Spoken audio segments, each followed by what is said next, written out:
Paragraph दिया हुआ है ये, और इसको पढ़ के आपको 3 क्वेश्चन के आंसर देने हैं। फर्स्ट क्वेश्चन, देन ये second question and then third question. Hindi में मैंने यहाँ साइड में ही लिख दिया है क्वेश्चन में, तो ये आप देख लीजिएगा। चलिए पहले पैराग्राफ देखते हैं। देखिए क्वेश्चन में दिया हुआ है ABCD are members of same family, 2 fathers, 2 sons, 2 wifes, 3 males, 2 females. The teacher was wife of a lawyer who was son of a doctor. तो ये लाइन हम पहले लिखते हैं, teacher was wife of lawyer. तो टीचर हो जाएगी wife और किसकी, लॉयर की। तो ये हमारा एल से लॉयर हो जाएगा, ये हो जाएगा husband plus who was son of doctor. तो जो लॉयर है वो सन है डॉक्टर का, तो ये कुछ ऐसे हो जाएगा, यहाँ पे आपका डॉक्टर आ जाएगा और ये सन हो जाएगा। अब इसके बाद देखिए E is not a male, neither also wife of professional. So E is not a male means what? ये फीमेल हो जाएगी, और neither wife of professional, professional की ये वाइफ भी नहीं है, तो हम प्रोफेशनल ऐसे लिख के काट देंगे कि ये वाइफ नहीं है प्रोफेशनल की। अब आगे देखिए, C is the youngest person in the family and D is the eldest। तो C मान लीजिए कहीं आएगा और डी भी कहीं आएगा, ये यंगेस्ट है और ये eldest. B is a male, तो बी को प्लस कर देंगे। अब ये देखिए आप, क्वेश्चन में बोल रहा है डी इज द एल्डेस्ट, तो ये जो जनरेशन आपको दिख रही है इसमें जो टॉप जनरेशन है, जो एल्डेस्ट जनरेशन है वो ये है, तो डी यहां आएगा इसके साथ। या तो डी डॉक्टर हो सकता है या इसका स्पाउस हो सकता है, क्या होगा वो हम देखते हैं, बट ये फिक्स है कि ये इस जनरेशन में आएगा क्योंकि एल्डेस्ट है, और यहाँ पे हमें 2 जनरेशन दिख रही है, ये 2 जनरेशन, तो यहाँ पे हमने डी को लिख दिया। अब देखिए क्वेश्चन में बोल रहा है there are 2 fathers. Okay, 2 fathers अगर हैं तो यहाँ पे अगर आप देखें यहाँ पे, तो इस जनरेशन में जो होगा वो इसमें कोई ना कोई फादर हो जाएगा, या तो डॉक्टर फादर होगा या डॉक्टर का जो स्पाउस फादर होगा। क्यों? क्योंकि जो लॉयर है वो इसका सन है डॉक्टर का, तो ये फादर हो जाएगा डॉक्टर, या इसका स्पाउस फादर हो जाएगा। अब हमको सेकंड फादर चाहिए, तो सेकंड फादर या तो इससे ऊपर हो सकता है या ये लॉयर खुद फादर हो सकता है क्योंकि ये भी प्लस है, लेकिन इसके ऊपर फादर नहीं हो सकता। क्यों? क्योंकि डी को बोला है एल्डेस्ट। देखिए डी यहाँ पे एल्डेस्ट बोला हुआ है, तो अगर इससे ऊपर, इस जनरेशन से ऊपर कोई जनरेशन हमको मिल जाएगी तो डी तो एल्डेस्ट नहीं रहेगा, तो ये ही दूसरा फादर होना चाहिए। तो ये अगर दूसरा फादर होगा तो इसके नीचे एक जनरेशन आ जाएगी। अब देखिए क्वेश्चन में बोला है सी इज द यंगेस्ट पर्सन, तो सी अगर यंगेस्ट है तो सी इस रेंज में ही कहीं आएगा, मतलब लॉयर जो है इसके बाद वाली जनरेशन में, ठीक है, क्योंकि यही जो जनरेशन है यही सबसे यंगेस्ट जनरेशन है, तो सी यहाँ पे आएगा। तो ये फर्स्ट लेवल हो गया, ये सेकंड लेवल हो गया जनरेशन का, और ये हो गया आपका थर्ड लेवल। डी एल्डेस्ट जो था हमने यहाँ पे लिख दिया है, तो यहाँ से हटा देंगे डी एल्डेस्ट को, और बी प्लस को हम इधर लिख लेते हैं एक बार। अब देखिए हमें क्वेश्चन में दिया हुआ था ई जो है वो फीमेल है बट किसी प्रोफेशनल की वाइफ नहीं है, तो यहाँ पे देखिए यहाँ ई नहीं आ पाएगा। क्यों? क्योंकि ये लॉयर की वाइफ हो जाएगी अगर ई हम यहाँ लिखेंगे, तो यहाँ ई नहीं आ सकता, यहाँ भी ई नहीं आ सकता। क्यों? क्योंकि ये यहाँ पे जो लॉयर है वो मेल है। मेल कैसे हमने बताया था? क्योंकि यहाँ पे लिखा है teacher was wife of lawyer, तो टीचर अगर किसी की वाइफ है तो वो पर्सन मेल हो जाएगा, तो यहाँ पे भी ई नहीं आ सकता। तो ये देखिए ई यहाँ पे नहीं आ सकता, यहाँ पे नहीं आ सकता, सी यहाँ पे आ गया, डी यहाँ पे आ गया, तो यहाँ इन दोनों में ए और बी ही आ पाएगा, यहाँ और यहाँ। अब देखिए आप बी को बोला हुआ था मेल, क्वेश्चन में बी को मेल बोला है, तो बी यहाँ आ जाएगा, मतलब कि लॉयर जो है वो बी है, ठीक है।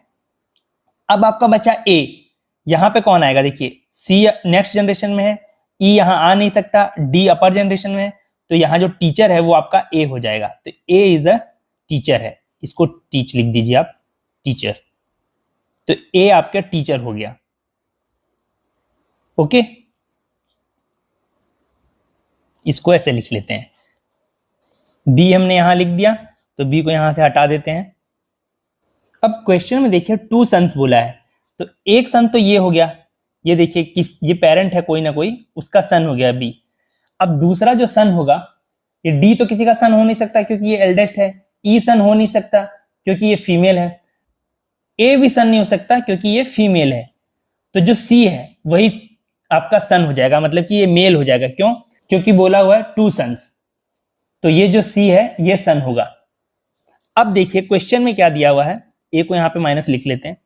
यहां बोला 3 मेल्स और 2 फीमेल्स बोला है, तो फिर ये देखिए एक फीमेल यहां पे हो गई ए, एक फीमेल हो गई आपकी ई, तो जो डी बचा, D must be a male member. Why? It is given here 3 males, और हमको एक मेल पता चल गया, दूसरा मेल पता चल गया, तो ये थर्ड जो है ये मेल होगा, तो डी जो होगा वो मेल होगा।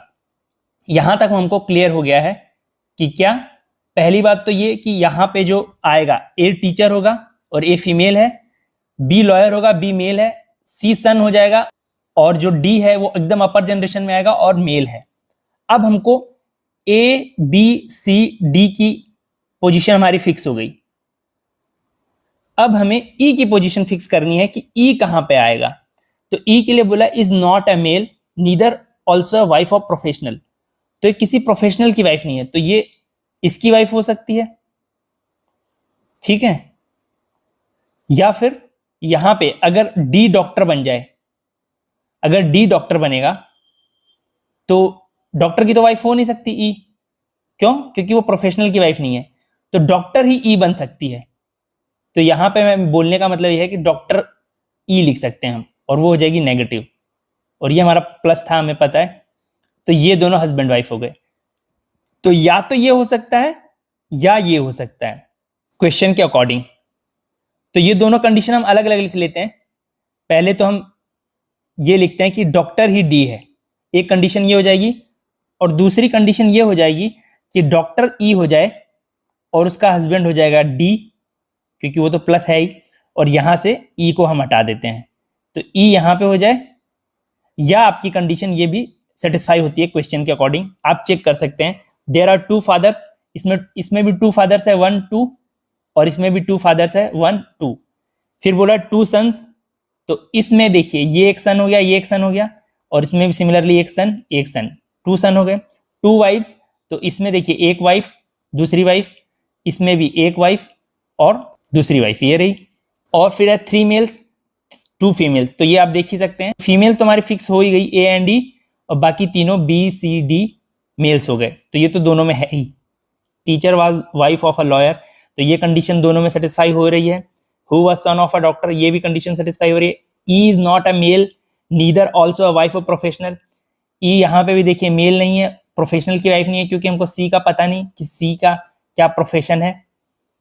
ऐसे ही यहां पे भी देखिए ई डॉक्टर हो गई है तो डी की वाइफ हो जाएगी, और प्रोफेशनल नहीं है डी, क्योंकि उसके बारे में हमें पता नहीं है कि वो क्या है। और सी इज द यंगेस्ट पर्सन, तो इसमें देखिए इसमें सी यंगेस्ट है ही, इससे कोई छोटा नहीं है। और इसमें कुछ लोग ऐसा सोच सकते हैं कि अरे ये तो वाइफ है ना तो ये यंगेस्ट हो जाएगी, ऐसा जरूरी नहीं है, वाइफ भी बड़ी हो सकती है हस्बैंड से। ये मैंने आपको जब ब्लड रिलेशन के बेसिक पढ़ाए थे उस वीडियो में, जिसका लिंक आई बटन पे क्लिक करके आप जा सकते हैं, उस वीडियो पे देख सकते हैं, कि कभी भी आपको खुद से अज्यूम नहीं करना है। ऐसा जरूरी थोड़ी है यार कि वाइफ ही छोटी हो, हस्बैंड भी छोटा हो सकता है, तो इसमें भी ये यंगेस्ट हो जाएगा, इसमें भी यंगेस्ट है। तो ये 2 कंडीशन हमको मिल जाती है, B is a male, D is the eldest, ये सारी कंडीशन इन दोनों में सेटिस्फाई हो रही है। अब देखिए question, how is D related to E. तो अब देखिए ई यहां पे है, डी यहां पे है, या ई यहां पे है, ये डी यहां पे है, दोनों कंडीशन सेटिस्फाई हो रही थी, तो इसमें से हो जाएगा डेटा सफिशिएंट नहीं है। अब देखिए जब मैंने आपको ब्लड रिलेशंस पढ़ाया था उसमें जब बेसिक्स बताए थे तो ये बताया था आपको खुद से कुछ अज्यूम नहीं करना है कि ये कंडीशन सही है या ये कंडीशन सही है, बट अगर जब तक आपकी मजबूरी नहीं हो जाए। अब यहां देखिए यहां पे डेटा नॉट सफिशिएंट वाला ऑप्शन ही नहीं है इस क्वेश्चन के लिए, तो अब हमको इस क्वेश्चन में जो ऑप्शंस दिए उस अकॉर्डिंग हमको कुछ ना कुछ अज्यूम करना पड़ेगा। तो ये देखते हैं, how D is related to E, तो ई के डी क्या लगेगा, क्या डी हस्बैंड हो सकता है ई का, शायद हो सकता है, इस अकॉर्डिंग तो है ही, इस अकॉर्डिंग नहीं है। बट ये देखिए बी, क्या डी सन हो सकता है, नहीं, डी तो सन नहीं हो सकता क्योंकि डी तो एल्डेस्ट था, डी आपको एल्डेस्ट बोला था, तो डी कैसे सन हो जाएगा, तो ये गलत हो गया। क्या डी फादर हो सकता है, नहीं, डी फादर नहीं हो सकता, क्योंकि इस कंडीशन में भी डी फादर नहीं बन पा रहा है ई का, और इस कंडीशन में भी डी ई का फादर नहीं, इसमें तो ग्रैंड फादर बन जा रहा है, तो ग्रैंड फादर का भी ऑप्शन नहीं है, तो ये भी नहीं होगा।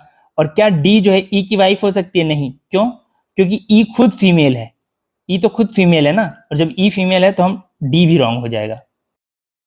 तो हमारा ऑप्शन ए ही करेक्ट हो सकता है, और ऑप्शन ए करेक्ट होने के लिए ये वाली कंडीशन ही सेटिस्फाई होती है।